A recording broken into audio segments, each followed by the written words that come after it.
e fora, os que hão de crer, cantando ao Cordeiro uma canção. Teu nome é o mais alto, teu nome é o maior, teu nome é sobre todos os tronos e domínios, governos e poderes. Teu nome é sobre todos e os anjos clamam: Santo, toda a criação. Santo, exaltado és. Santo, Santo pra sempre.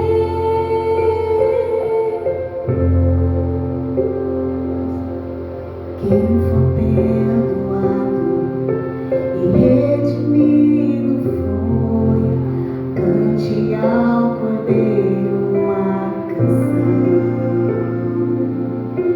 Aquele que é livre, eleva o seu nome, cante ao Cordeiro uma canção. Cantaremos para sempre, amém.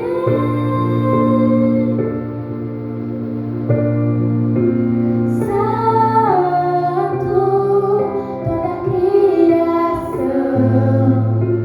Santo, exaltado és.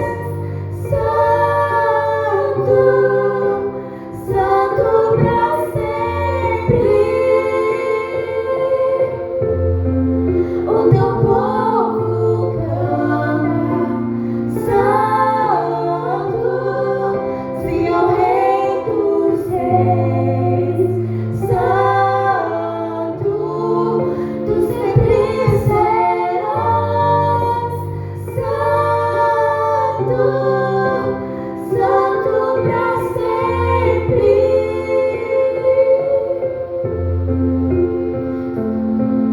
Teu nome é o mais alto, teu nome é o maior, teu nome é sobre todos os tronos e os domínios, governos e poderes. Teu nome é sobre todos.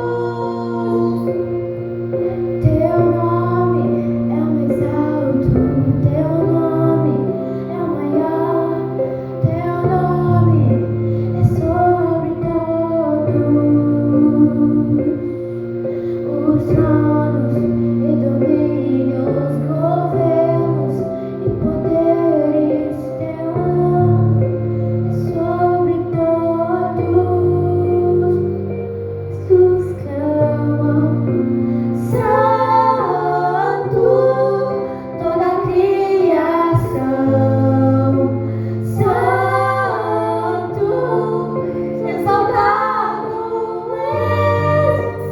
Santo, Santo pra sempre.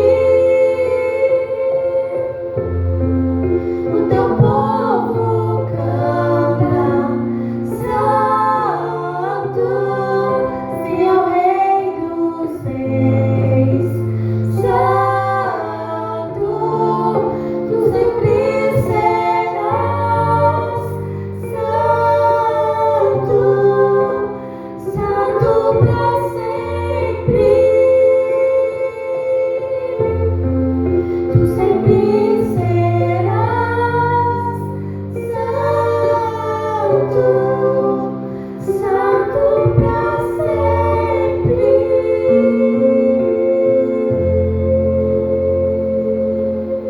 Amém. Amém, Senhor.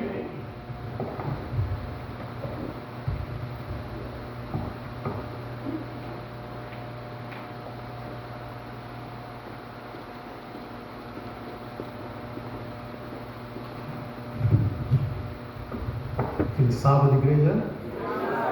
Como é bom, né? Nós estarmos aqui reunidos com esse clima de louvor para encontrarmos uns aos outros, nos encontrarmos com Cristo também e poder louvar e glorificar o nome dele mais uma vez.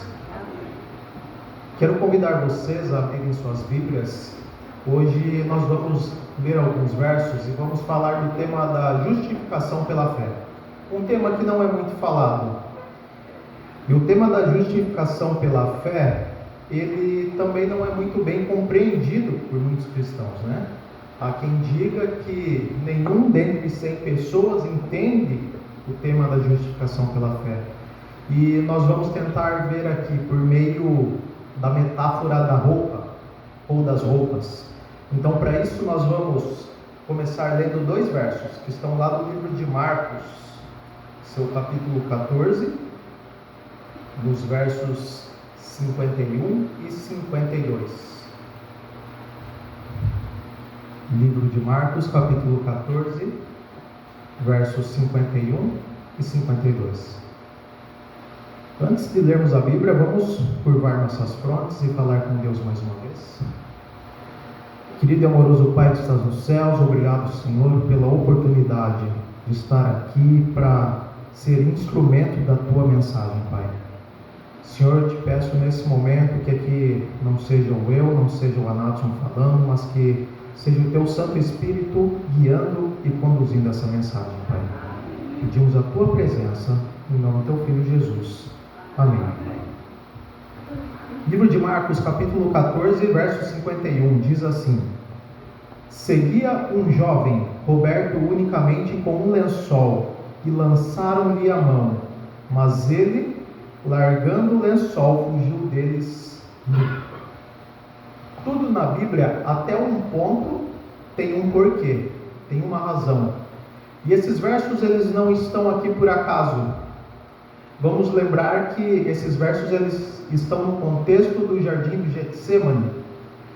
Getsemane, que significa lugar de prensa, era onde os judeus prensavam azeitonas contra pedras gigantescas. E foi ali que Jesus foi pressionado pelos pecados da humanidade. E nesta cena do Getsemane, enquanto Judas trai a Jesus com um beijo, e Jesus é preso pelos soldados romanos, havia ali um jovem, talvez um adolescente, que estava observando a cena da prisão de Jesus. E então pessoas veem esse jovem, correm atrás dele e sacam o seu lençol. E ele foge nu. Eles não usavam roupas como nós, né? Vamos lembrar que não existia terno, calça, camiseta. A roupa deles era lençol, era um manto, era tecido de alto a baixo. Jesus, na verdade, só tinha uma ou duas peças de roupa. Era um manto sem costura. E essa era a única roupa de Jesus. Naquela época não existiam muitas roupas, não. Hoje, quando chega o sábado pela manhã, a esposa diz assim, né? Com que roupa eu vou? E aí vem uma avalanche de roupas. E às vezes ela ainda fala, não tenho roupa para ir. Mas no tempo de Jesus não era assim. Antigamente não tinha tanta coisa assim. A roupa que esse jovem tinha era um lençol. E alguém vem e faz assim. E saca o seu lençol. E ele foge completamente nu. Alguns teólogos dizem que esse jovem era o próprio Marcos, o autor desse evangelho. E Marcos, ele foi uma testemunha ocular dos acontecimentos da vida de Jesus. Alguns teólogos dizem que de fato ele foge completamente pelado. Outros dizem que ele foge com a parte de baixo. Eles usavam roupas íntimas. Então, eu volto à pergunta inicial: o que esses versos estão fazendo aqui? Nós vamos estudar nessa manhã. Na Bíblia, nudez significa pecado. Nudez é igual a pecado. E nós vamos agora então a uma curtíssima viagem, ver aonde começou essa saga da nudez. Nós vamos até o livro de Gênesis, lá em seu capítulo 3. Vamos até o início da Bíblia. Voltem então ao primeiro livro da Bíblia. O primeiro, aliás, a ser escrito foi o livro de Jó, escrito por Moisés. E é interessante que Jó ele é como se fosse um primeiro Gênesis, porque ele fala do grande conflito. E depois então Moisés vem e escreve o livro de Gênesis. E aqui no capítulo 3 nós vamos ler os versos 6 e 7, que diz assim: Vendo a mulher que a árvore era boa para se comer, agradável aos olhos e árvore desejável para dar entendimento, tomou-lhe do fruto e comeu, e deu também ao marido, e ele comeu. Abriram-se então os olhos de ambos, e percebendo que estavam nus, coseram folhas de figueira e fizeram cintas para si. Gênesis 1 e 2 fala da criação do mundo. Tudo era perfeito, tudo era bom, exceto quando Deus, no começo ele fala assim: não é bom que o homem esteja só. Vocês lembram? Tudo era bom, menos a solidão de Adão. Então Deus vem, faz Eva, e foi uma bênção. Deus celebrou o casamento deles. E no capítulo 2 de Gênesis, a Bíblia diz que Deus pôs ou plantou duas árvores ali no meio do jardim: a árvore da vida e a árvore da ciência do bem e do mal. Por quê? Deus colocou uma árvore com esse nome, árvore da ciência do bem e do mal. É porque o grande conflito ele já tinha iniciado lá no céu. A terça parte dos anjos rebelou-se contra o caráter de Deus. Então a terça parte dos anjos foi expulsa do céu, e Satanás, que era um anjo de luz, agora ele estava restrito a tentar Adão e Eva apenas na árvore do fruto proibido. E aqui nós vemos no capítulo 3 um mas. Mas, começa o capítulo, a serpente, e aí começa falando de uma serpente falante. E Gênesis 1 e 2 é Deus que fala, enquanto ele fala as coisas acontecem, as coisas aparecem. Esse foi o método de criação de Deus. E agora, a serpente, Satanás, usurpa do método de criação de Deus e cria o pecado no mundo. E a serpente então ela desce, envolve Eva em um diálogo. E vamos abrir um parênteses aqui, né? O jardim do Éden era um lugar muito grande. Adão era lavrador, então provavelmente ele estava trabalhando em algum lugar do jardim. E Adão se afasta de Eva, ou ao contrário, Eva então se afasta de Adão, e provavelmente ela falou assim: eu vou dar uma passeada, ou só vou dar uma olhadinha. E Eva foi passear sozinha. Queridos, cuidado com a solidão. O grande problema não é estar longe fisicamente. Claro que é horrível deixar a pessoa e não estar junto, mas o grande problema é estar longe aqui dentro e aqui também. Talvez você esteja agora ao lado do seu cônjuge e pode parecer que ele está lá na China, lá no Japão. Está distante. A distância física é ruim. Mas ainda bem que hoje nós temos instrumentos, que é o celular, que nos permite estarmos em contato a qualquer momento, mesmo estando longe fisicamente, mas o maior problema é aquela distância que está no coração. Será então que isso foi a raiz, a causa da desgraça nesse planeta? A distância entre marido e mulher, Adão e Eva? Provavelmente. Se Adão estivesse com Eva, os dois estivessem juntos, um ajudaria o outro. Ela se afastou e poderia ter sido Adão também.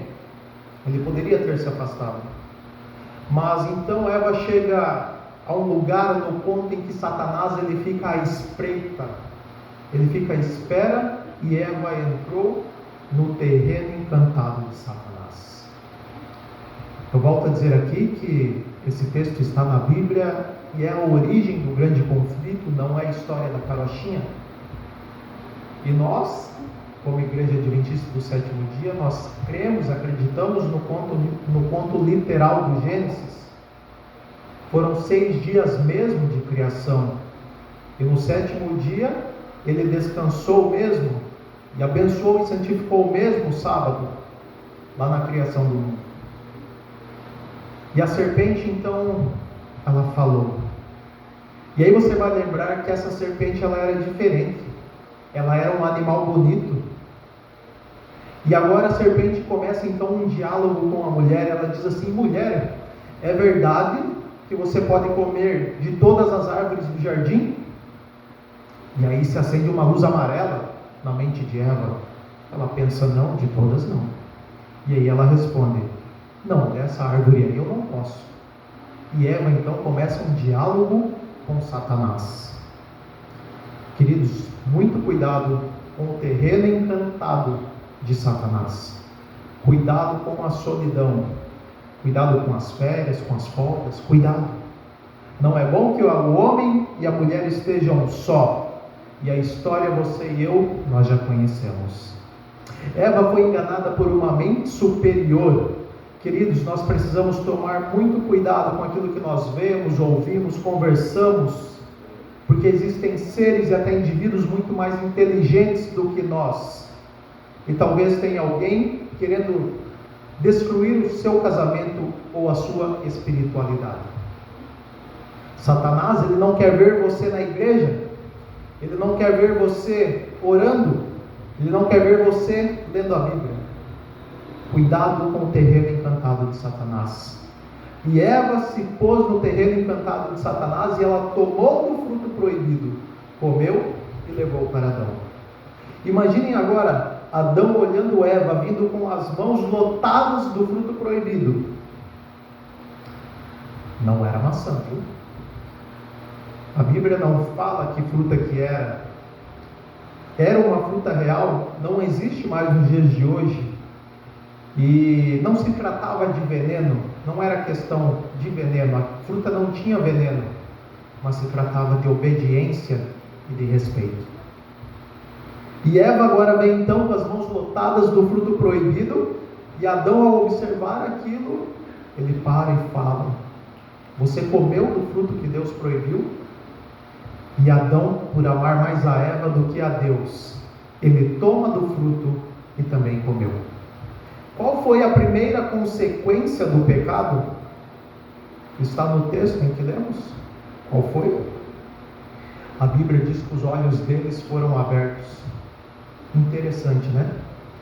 O olho aberto para o pecado é o olho fechado para Deus.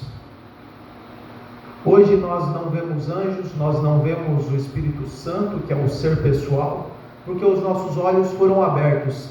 E graças a Deus por isso, porque nós não conseguiríamos, não suportaríamos ficar em pé diante da presença de um anjo, nem bom e nem mau. Se bem que hoje muitas pessoas veem anjos maus por aí em filmes, em séries. Alguns dizem que já estão se acostumando. Mas os olhos deles foram abertos e a consequência qual foi? Eles viram que estavam nus. Antes do pecado, eles tinham uma roupa de luz que Deus havia dado para eles. Uma roupa tecida não em máquinas humanas.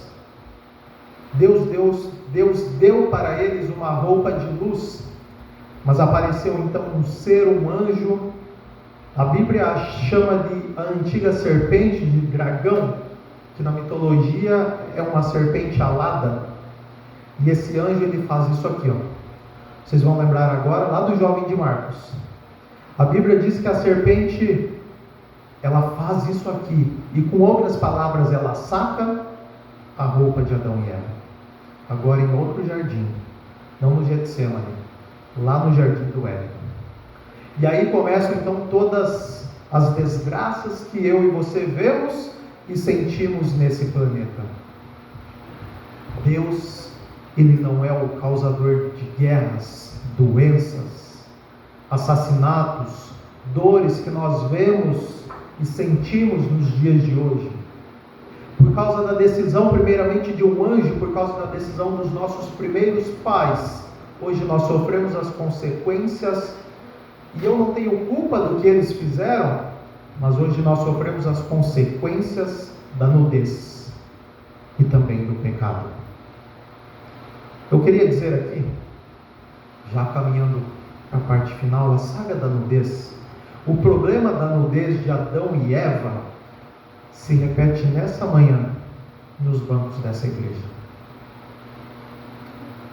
Vamos fazer agora uma viagem ao último livro da Bíblia, lá em Apocalipse. Nós vamos ver o capítulo 3. Apocalipse, em seu capítulo 3, nós vamos ler os versos 15 a 17. O que aconteceu com Adão e Eva tem tudo a ver comigo e com você. Mesmo não estando lá, hoje nós sofremos inclusive as consequências dessa nudez. Apocalipse capítulo 3, versos 15 a 17. Conheço as tuas obras, que nem és frio nem quente. Quem dera fosses frio ou quente.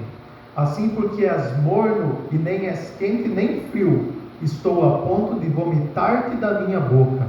Pois dizes: estou rico e abastado, e não preciso de coisa alguma, e nem sabes que tu és infeliz, sim, miserável, pobre, cego e nu.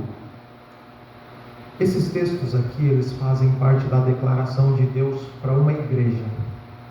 É Deus que está falando aqui.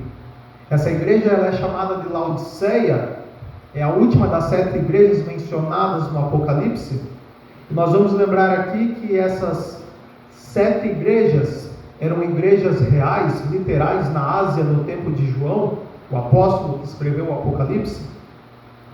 E essas 7 igrejas, elas representam 7 fases da era cristã, pós-vida e morte de Jesus, a era cristã. Logo, então, a igreja de Laodiceia, ela representa a última fase da igreja. A igreja que aguarda a volta de Jesus. E você não acha estranho a igreja que aguarda a volta de Jesus, a igreja que está sendo julgada por Deus? Que Laodiceia significa povo julgado. E você não acha estranho uma declaração tão forte de Jesus para essa igreja? E aliás, se você continuar lendo o texto, você vai ver que Jesus, ele está do lado de fora de Laodiceia. Isso aqui é forte demais. E Jesus está batendo na porta. Eis que estou à porta e bato. Logo, Jesus, então, ele está do lado de fora de Laodiceia, e no raio-x de Deus, eu e você não somos bons. Nós achamos que somos, e Jesus, infelizmente, está do lado de fora. No raio-x divino, a igreja de Laodiceia, eu e vocês, nós não estamos bem na fita com Jesus. E podemos pensar assim: mas eu conheço a verdade. E Deus diz: miserável, pobre, cego e nu. Interessante que Laodiceia era uma cidade muito arrogante. Por exemplo, no ano 60 existiu um terremoto lá. E quando aconteceu esse terremoto, os líderes, o imperador romano disse assim: nós vamos ajudar vocês a reconstruírem essa cidade. Mas então os líderes de Laodiceia disseram: não precisa não. Nós vamos reconstruir. Nós temos muito ouro. E de fato tinham mesmo. Nós temos aqui águas mornas, porque vem aquedutos lá de Hierápolis que trazem águas quentes. Vem águas geladas lá de Colossos, então vem águas mornas para Laodiceia. Nós temos aqui fábrica de colírio. Laodiceia era muito famosa pela sua medicina. Nós temos aqui a fábrica de lã, a lã negra que eles comercializavam na época. E Deus diz assim: vocês estão nus, vocês são pobres, miseráveis e cegos. Vocês acham que são alguma coisa, mas falta o essencial. E esse é o retrato nosso. Eu sei que parece muito estranho dizer isso, mas nessa manhã, espiritualmente, todos nós estamos nus diante de Deus e nós não enxergamos isso. Existe um ponto de um escritor dinamarquês. Esse conto é datado de 1837 e se chama A Roupa Nova do Rei. Alguém aqui já ouviu essa história? Não? Então alguma pessoa ali já ouviu. Então eu vou contar essa história para vocês. Existia um ladrão que se passava por um alfaiate. E esse alfaiate, ele chega em um determinado reino, oferecendo uma roupa que só os inteligentes conseguiam ver. E ele sai ofertando, tentando vender essa roupa que só os inteligentes conseguiam ver. E ele consegue chegar então até o rei daquele reino. E o rei se interessa. Ele fala: uma roupa que só os inteligentes conseguem ver? Eu quero, faça para mim. O rei então ele traz ouros, joias, diamantes. O ladrão que se passava por um alfaiate toma aquilo e ele vai então fabricar aquela roupa. E aí os dias foram se passando, o rei foi ficando ansioso e ele diz: vão lá buscar o alfaiate. Eles trazem o alfaiate e dizem: e aí, alfaiate, queremos ver a roupa. E ele diz: eu trouxe, está aqui. Ele abre a sua mala e ele pega com todo cuidado. Ele vem, traz, coloca sobre a mesa, e todos ali, para não parecerem tolos, num português claro, para não parecerem burros, eles dizem assim: uau, que roupa linda! E o rei então diz: uau, que roupa maravilhosa, eu posso provar? O alfaiate diz: é claro. E o rei vai lá então provar aquela roupa. Depois volta o rei, só de tanga. E todos dizem: uau, rei, que roupa linda! E ele fica contente. Eu vou marcar um desfile. Ele marca um desfile pelas ruas do seu reino. E aí chega o dia, está toda a multidão nas ruas do reinado, e o rei sai para desfilar. E a multidão vibrava: viva o rei! Que roupa linda! E de repente, ali no meio daquela multidão, uma criança diz assim: o rei está nu! Por um instante ele ficou envergonhado, mas era apenas uma criança. Então ele continuou o seu desfile da roupa que só os inteligentes conseguiam ver. Esse conto, de alguma forma, ele ilustra o desfile de uma igreja que se acha. Você entende essa expressão, né? Que se acha.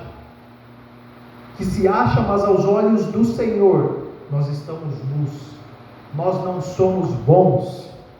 A justificação, ela começa quando eu descubro que eu não sou bom, nem inteligente, nem sábio. E você pode acrescentar quantos adjetivos você quiser. Você ainda acha que é melhor do que o jovem que está lá fora com uma trouxinha de maconha no bolso? Você acha que é melhor do que aquele que não guarda o sábado? Nós não somos melhores. Muito pelo contrário, nós somos muito mais responsáveis por tudo aquilo que nós sabemos e conhecemos. E Jesus fala assim: olha, eu estou batendo na porta de vocês.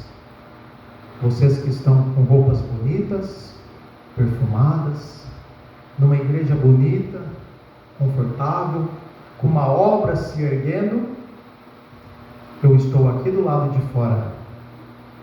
E eu preciso então terminar dizendo qual é a solução para a nudez. Existe uma solução. Nós vamos ver agora, esse é o último verso que está em 2 Coríntios. Lá no seu capítulo 5, nós vamos ler o verso 21. 2 Coríntios, capítulo 5, no verso 21.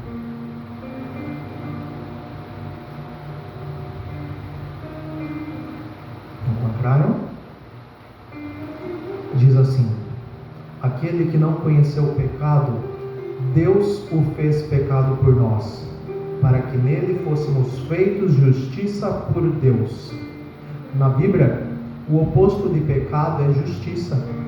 E nós falamos aqui no início que nudez é pecado. Então nós vamos trocar agora a palavra pecado por nudez. Aquele que não conheceu nudez, Deus o fez nudez por nós, para que nele fôssemos feitos justiça por Deus. Jesus nasceu nu e morreu nu. Deus se fez homem, como isso aconteceu, nós vamos tentar entender durante a eternidade. Como é que Deus eterno deixa o céu, entra no ventre de uma virgem e 9 meses depois nasce Jesus completamente nu? A Bíblia diz que Jesus ele foi enfaixado e deitado em uma manjedoura. É lindo nos dias de hoje ver os presépios rodeados de animais que prefiguravam sua vinda e morte. Mas a manjedoura ela era talhada na rocha. As pessoas colocavam palha ali para o boi colocar sua boca e comer. Jesus foi enfaixado e deitado em uma rocha, o prenúncio da sua morte. Com 8 dias, Jesus ele foi circuncidado. Vocês lembram de Abraão, Ismael, Isaac? Jesus verteu o seu precioso sangue com 8 dias de vida. E com 12 anos ele foi então para a festa da Páscoa. E pela primeira vez, quando ele viu o cordeiro sendo imolado, eles perfuravam o cordeiro para sair todo o sangue, a morte era menos cruel assim. E quando Jesus viu aquilo, o pai impressionou o coraçãozinho de Jesus. Com 12 anos de idade, ele disse assim: você é o Cordeiro de Deus, que veio para morrer. Jesus, ele nasceu para morrer. Dos 12 aos 30 anos de idade, Jesus era submisso a papai e mamãe.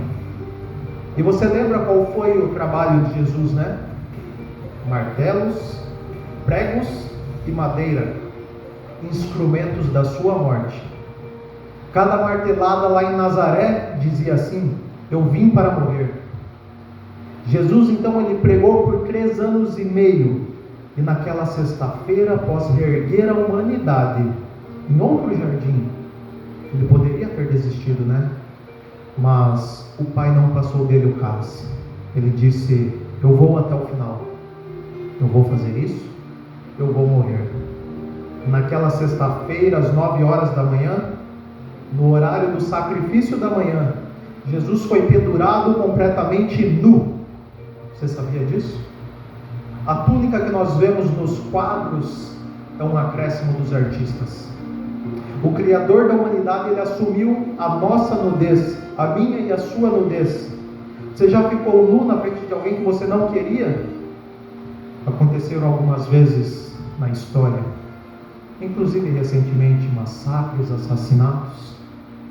No último domingo, dia 14 de dezembro, em Sydney, na Austrália, uma comunidade judaica estava reunida ali na praia para professar da sua fé. E de repente surge um grupo de atiradores que pareciam estar praticando tiro ao alvo. Eles matam 16 pessoas e deixam pelo menos mais 40 pessoas feridas. O pior tipo de morte, além da violência, é morrer completamente nu. A Bíblia fala que enquanto Jesus caminhava, as pessoas desviavam os olhares, também para não olhar o Salvador, o Criador da humanidade, completamente despido. E às 15 horas, às 13 horas da tarde, no horário do sacrifício da tarde, Jesus diz: Pai, nas tuas mãos entrego o meu espírito, está consumado. E Jesus morre. O que é justificação pela fé? É eu chegar diante da cruz de Jesus que está vazia e da sua tumba também. E ao olhar para Jesus, eu me lanço ao pó, porque essa é a minha origem. Eu me lanço ao pó e eu falo assim: Jesus, tem misericórdia de mim. Você já fez essa oração? Misericórdia é uma atitude para um miserável, que é o que eu e você somos. E Jesus, ele olha e diz assim: sim, Anatson, me dá os seus crapos. Você veio à igreja hoje, mas isso não te dá salvação. É um crapo. Você precisa da minha roupa. E Jesus então ele tira a minha nudez. Jesus tira os meus crapos e ele coloca o seu manto de justiça. É a roupa do Cordeiro. Você já tem essa roupa?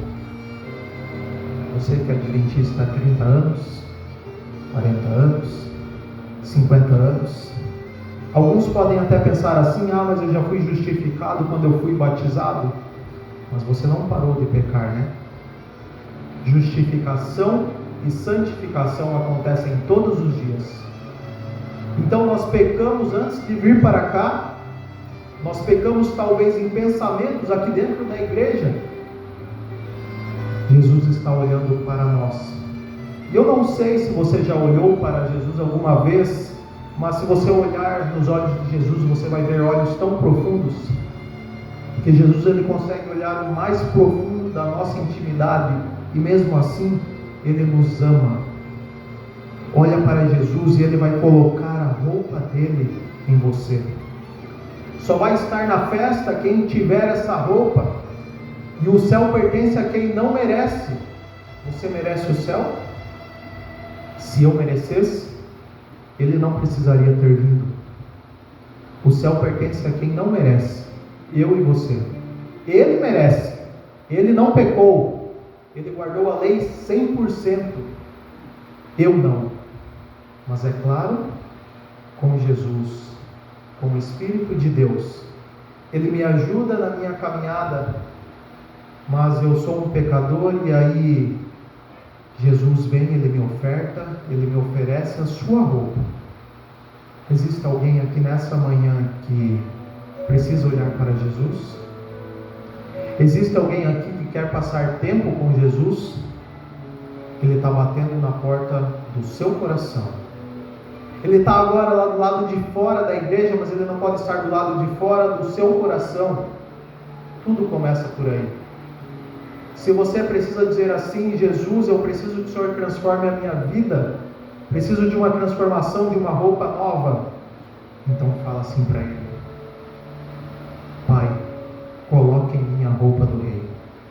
Eu te aceito mais uma vez como meu Salvador. Fala assim para Ele. Essa roupa que um dia você vai receber quando Jesus voltar, hoje Ele empresta para você.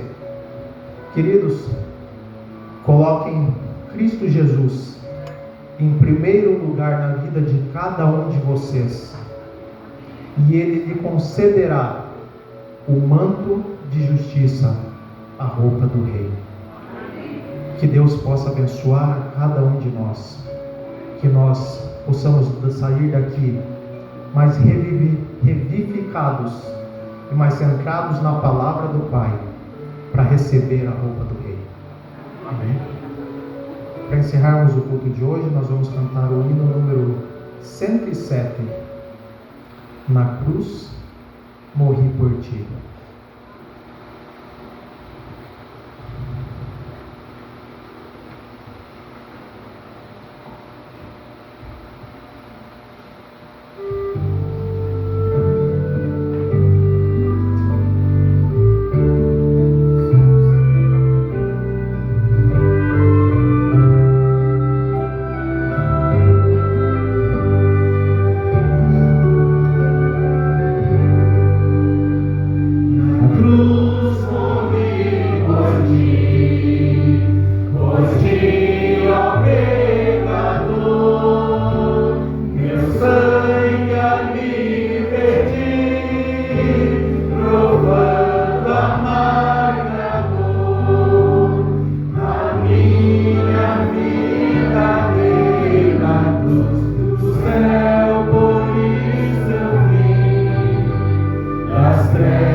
Pai que estás no céu. Senhor, nós estamos aqui, nus, diante da Tua presença, Pai. Pai, Tu está batendo na porta do coração de cada um aqui presente, Pai. E que o Senhor possa, meu Deus, vir e tirar a nudez de cada um que aqui se encontra. Tira também a nudez, ó Pai, daqueles que estão assistindo essa pregação por via do YouTube. Você que está assistindo daqui um mês, um ano, 10 anos, que você esteja com o seu coração aberto para receber as vestes do Pai. Amém. Pai amado, vem nos abençoar no restante de sábado. Pedimos que a Tua santa presença, ó Pai, esteja conosco, nos ilumina e nos guarda. Em nome do Teu Filho Jesus. Amém. Amém.